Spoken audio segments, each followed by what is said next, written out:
இது வழியாக தான் பார்த்தீங்கன்னா டைகர் கேவ். ஸோ அந்த இடத்துக்கு போகிற வழி. இங்கிட்டு பார்த்தீங்கன்னா இந்த சைடில் தான் வந்தோங்க. ஸோ வரும்போது இருட்டில் வந்தனால தெரியல, இப்போ தெரியுது பாருங்கள் காய்ஸ். இப்போ பார்த்தீங்கன்னா இந்த பாதை தெரியுது பாருங்கள், தெரியுதா?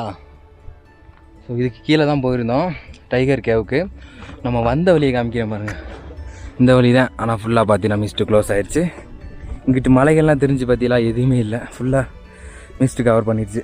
இந்த சைடுமே எதுவுமே இல்லை காய்ஸ். ஃபைனலாக பார்த்தீங்கன்னா மேலே வந்துட்டோம். ஸோ இதுக்கடுத்து கொஞ்சம் சமாதானமாக தாங்க போகும்.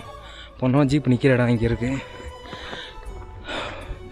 ஸோ இந்த வழியில் தான் கீழே இறங்கணும். ஒரு 300 மீட்டர் இறங்கினோம்னா அந்த டைகர் கேவ் அப்படிங்கிற ஒரு பிளேஸுக்கு போய் பார்க்கலாம். இப்போ நம்ம முன்னாடி போகிற பாதை இந்த இருக்குங்க, இது வழியாக தான் முன்னாடி போகணும். இதில் போய் கீழே இறங்கினோம்னா அங்கே இருக்குங்க. சவுண்டு கேட்குதா? ஜீப்பு அங்கே தான் நிற்கிது, ஜீப்புக்கு போக வேண்டியதான்.